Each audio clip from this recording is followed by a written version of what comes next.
Bonjour à tous.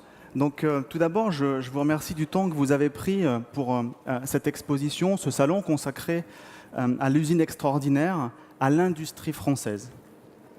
Alors, on est dimanche, on est en famille, donc on peut aussi faire un peu de sport. On va démarrer comme ça. Est-ce que vous pouvez lever une main, n'importe laquelle, la droite, la gauche? Allez, on lève une main. Alors, qu'est-ce que vous y voyez? Normalement, vous y voyez 5 doigts. Un biologiste, lui, il voit 10 millions de bactéries. Après le sport, les mathématiques. Vous avez logiquement 2 mains. On est une petite cinquantaine dans la salle, ça fait combien de bactéries? Des millions, des milliards. C'est pas très grave, parce que le corps humain est construit pour résister. Enfin, au moins un peu. Parce que certaines de ces bactéries sont vraiment très méchantes. 2 millions de morts par an de tuberculose. Plus proche de nous, celle que vous voyez derrière moi, le septis, l'ancienne septicémie, une infection bactérienne fulgurante qui va mettre à mal certains organes vitaux. C'est 70 000 cas en France. C'est plus que l'infarctus du myocarde. C'est 10% des admissions dans les hôpitaux en réanimation.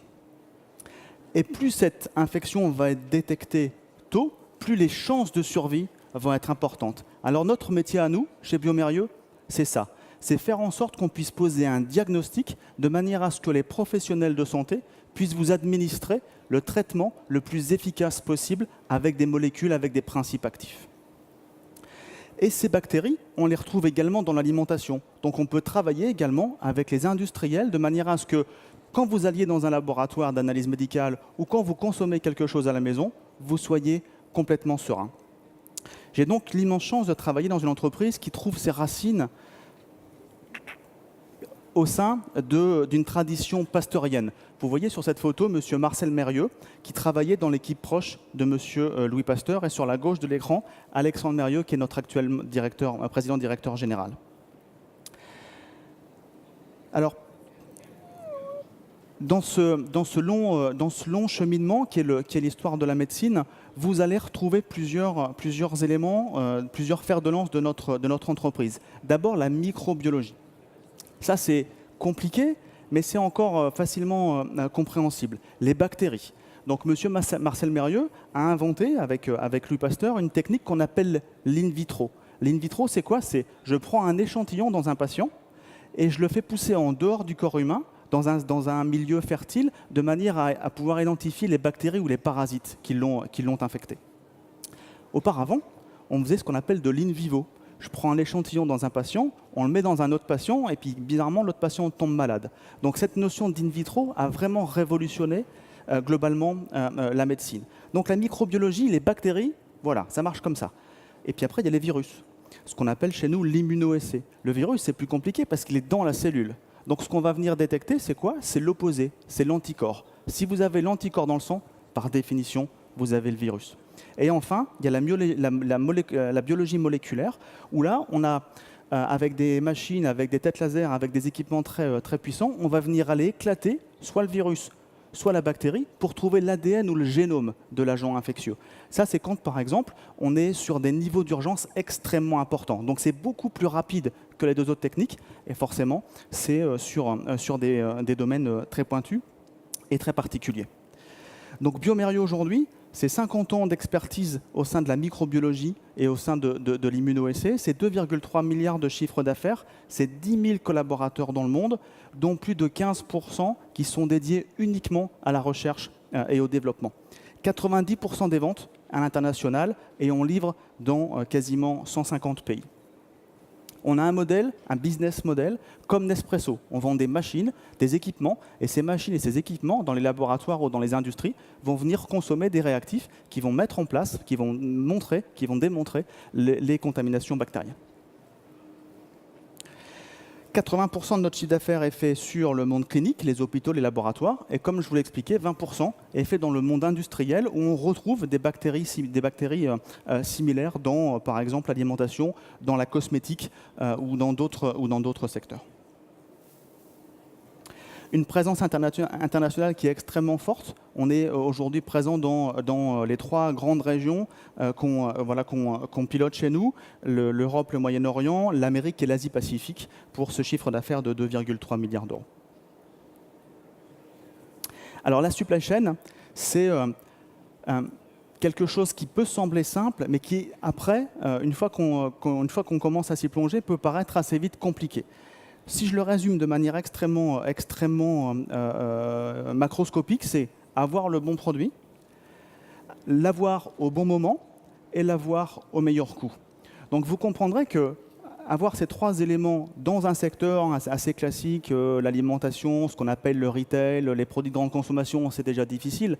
L'avoir au sein d'une entreprise qui touche le monde du vivant, qui touche la médecine, qui touche l'être humain, ça devient extrêmement important.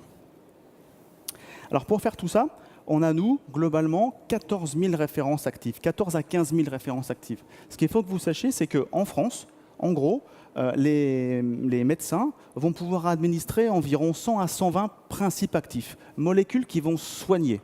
Pour être capable de prescrire ces 100 à 120 principes actifs, molécules qui vont soigner, on a besoin de ces 14 000 références pour émettre le bon diagnostic. Et ces références, elles sont comprises sur des réactifs, sur des machines et sur les pièces détachées qui doivent réalimenter les machines.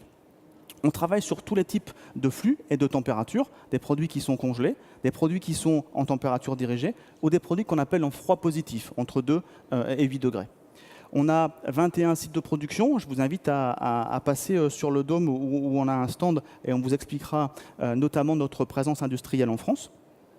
Et ces usines produisent sur des références un peu différentes et on va les rassembler sur 2 centres de distribution qu'on appelle primaires. Donc il y en a un en France, à Lyon, à Saint-Vulbas exactement, et un second aux États-Unis. Toutes les usines livrent sur ces 2 plateformes qui vont ensuite réalimenter les 30 entrepôts secondaires, les entrepôts de zone qui vont délivrer auprès des industriels de santé et des industries classiques sur des zones géographiques couvertes. 150 pays livrés, quasiment 23 millions de kits par an. Et on a, pour faire ça, les fameuses 3 activités. D'un côté, on va livrer les réactifs, les fameux consommables qui vont être utilisés par les machines, et également pour ensuite entretenir et maintenir les machines, on a toute une logistique, toute une supply chain liée aux pièces détachées. La supply chain, d'une manière générale, c'est quoi? C'est être capable de récupérer des informations au niveau des patients, au niveau des clients, au niveau des hôpitaux et des industries, récupérer ces informations-là de consommation et quand on ne les a pas directement, faire des prévisions de vente, pouvoir transmettre ces prévisions de vente au sein des services d'entreposage, de distribution et ensuite de pouvoir transformer ces prévisions de vente et les stocks sur des plans de production et y intégrer également les fournisseurs de matières premières. Tout ça piloté stratégiquement sur cette notion de flux. Donc vous aurez compris que c'est un métier avant tout d'interface. Et ça, c'est extrêmement important, parce que ce métier-là, il doit toucher les commerciaux, nos vendeurs, les biologistes qui sont au contact des patients et des clients pour bien comprendre ce qu'on a consommé, ce qu'on a besoin. Et puis, il faut aussi discuter avec nos amis de la production, du manufacturing, pour faire le lien entre les besoins et la production. Et puis derrière ça, quand on fait des flux physiques, il y a évidemment toute la logique des flux financiers qui vont avec, de l'informatique qui va avec. Donc on est sur un métier qui est extrêmement à l'interface de beaucoup d'autres métiers, ce qui rend ce domaine-là extrêmement passionnant.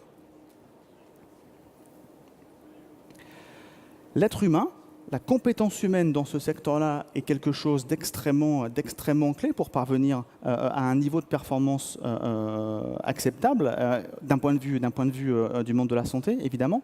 Donc, avec nos ressources humaines et un institut spécifique qu'on appelle l'Institut Mérieux, on a développé une formation caractéristique de notre métier qu'on a appelé Supply Chain Academy.